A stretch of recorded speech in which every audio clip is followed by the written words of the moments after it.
আসসালামু আলাইকুম। আজকে আমরা মৌলিক অজৈব রসায়নের সাজেশন নিয়ে কিছু কথা বলার চেষ্টা করব।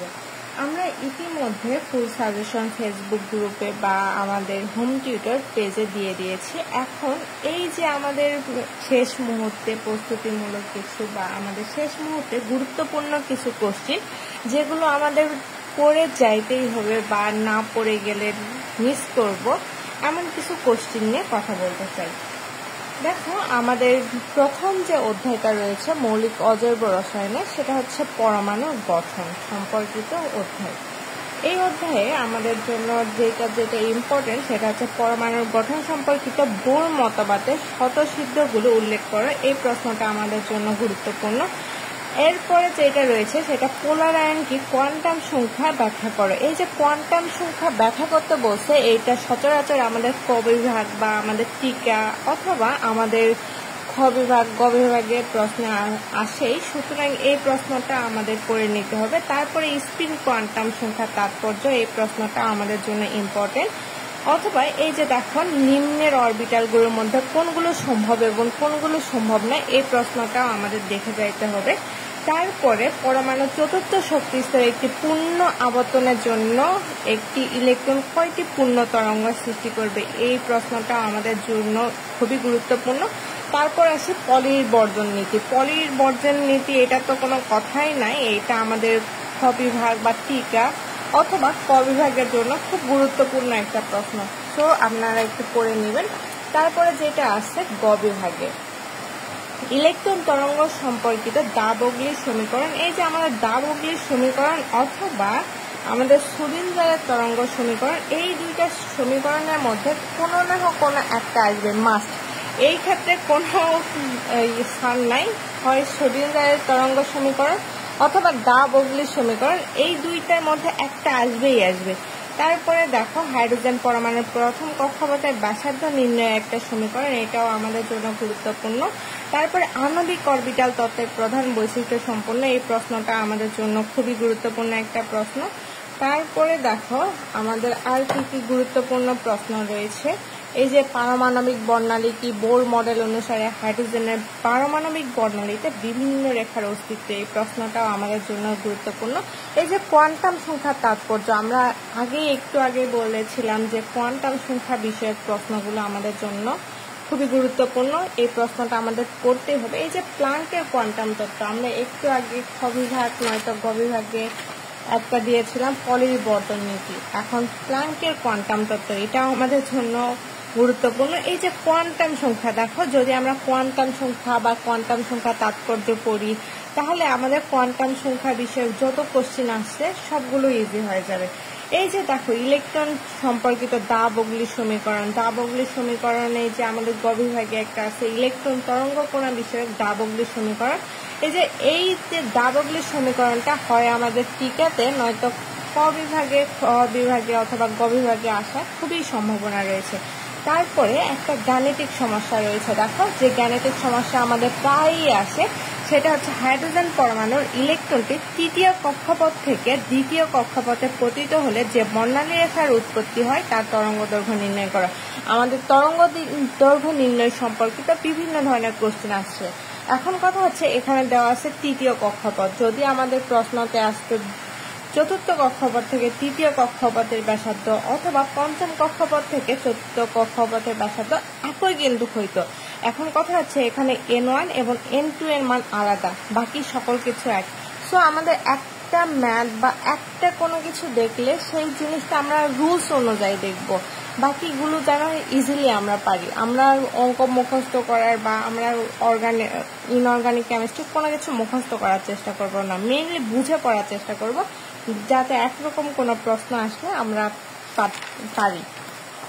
তারপর দ্বিতীয় অধ্যায় যেটা রয়েছে পর্যায়গত শ্রেণীবিন্যাস, এই অধ্যায় থেকে আমাদের জন্য কি কি পড়া উচিত দেখা। আধুনিক পর্যায় সারণীর উপকারিতা সমূহ। পর্যায়গত শ্রেণীবিন্যাস করতে গেলে তো আমাদের আধুনিক পর্যায় সারণীর উপকারিতা এগুলো জানতে হবে, তাই না।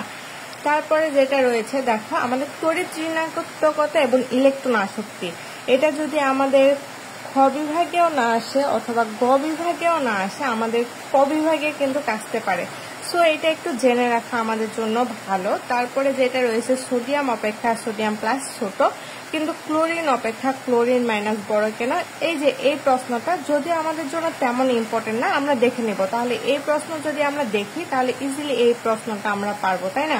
তারপর আমাদের জন্য যেটা গুরুত্বপূর্ণ সেটা হচ্ছে হিলিয়াম প্লাস আয়ন অপেক্ষা আমাদের হিলিয়াম অণু পাওয়া যায় না কেন? এই প্রশ্নটা আমরা একটু দেখে নিব। যদি এইটা আমরা দেখি তাহলে এই যে হাইড্রোজেন অণু পাওয়া যায় কিন্তু হিলিয়াম অণু পাওয়া যায় না কেন, এইটা আমরা পারবো। সো একটা দেখলেই কিন্তু আমাদের 2-3টা প্রশ্ন হয়ে যাচ্ছে। আমরা চেষ্টা করব যে একটা প্রশ্ন পড়ার সেটা আমরা বুঝে পড়বো যাতে বাকিগুলো আমাদের কাছে সহজ হয়। তারপরে দেখো ফ্লোরিন সর্বাধিক তড়িৎ ঋণাত্মক মৌল, এই প্রশ্নটা আমরা একটু দেখে যাব। তারপরে গ বিভাগের ক্ষেত্রে আসি। গ বিভাগের জন্য গুরুত্বপূর্ণ প্রশ্ন হচ্ছে মৌলের পর্যায় বিন্যাস হতে কিভাবে ইলেকট্রন বিন্যাসের সাথে সম্পর্কিত, এই প্রশ্নটা আমরা পড়ে নিব। তারপরে নাইট্রোজেনের আয়নীকরণ বিভব অপেক্ষা অক্সিজেন অধিক ব্যাখ্যা করো, মানে নাইট্রোজেনের আয়নীকরণ বিভবটা অক্সিজেন অপেক্ষা বেশি, সেটা আমাদের ব্যাখ্যা করতে হবে। এই প্রশ্নটা পড়ে নিব। তারপরে মোস্ট ইম্পর্টেন্ট যে কোশ্চেনটা রয়েছে সেটা হচ্ছে পর্যায় সারণীতে একই গ্রুপ এবং একই পর্যায়ে ইলেকট্রন আসক্তির ক্রম পরিবর্তন আলোচনা করে, এই প্রশ্নটাও আমরা দেখে নেব। তারপরে আসি 3 অধ্যায়ের ক্ষেত্রে। দেখো 3 অধ্যায়ে আমরা কি কি প্রশ্ন পড়ব। 3 অধ্যায় রাসায়নিক বন্ধন যেহেতু সেহেতু আমাদের আয়নিক বন্ধন সমযোজী বন্ধন এগুলো তো আমাদের জানতেই হবে, তাই না?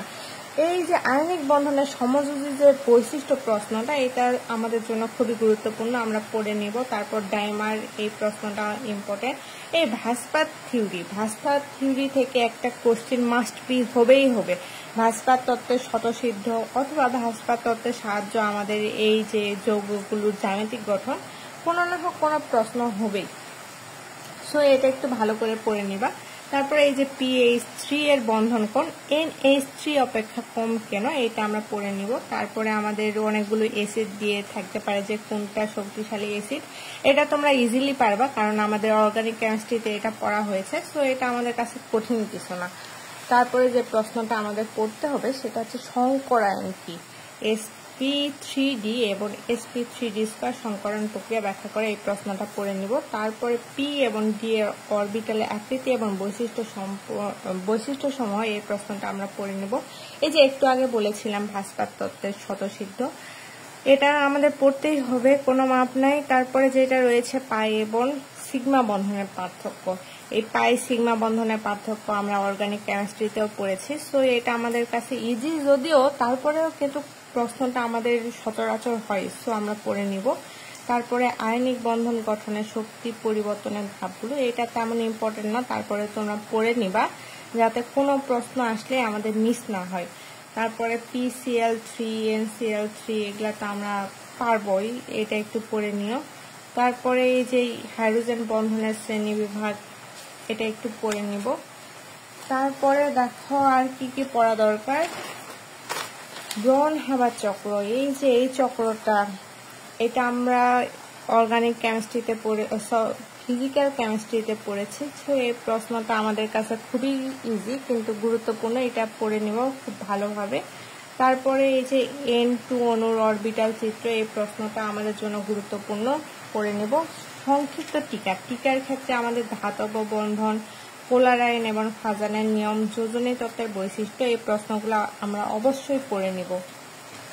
তারপরে আসি 4 অধ্যায়ে। দেখো 4 অধ্যায়ে আমাদের কি কি পড়তে হবে।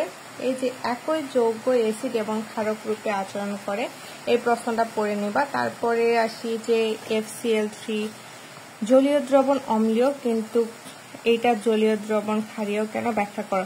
এই যে দেখো এই প্রশ্নটা আমাদের আছে না, এই প্রশ্ন শুধুমাত্র যে এইটা দিয়ে এই দুইটা যৌগ দিয়ে আসবে এমন না। সো তোমরা একটু প্রশ্নটা বুঝে পড়ার চেষ্টা করবা।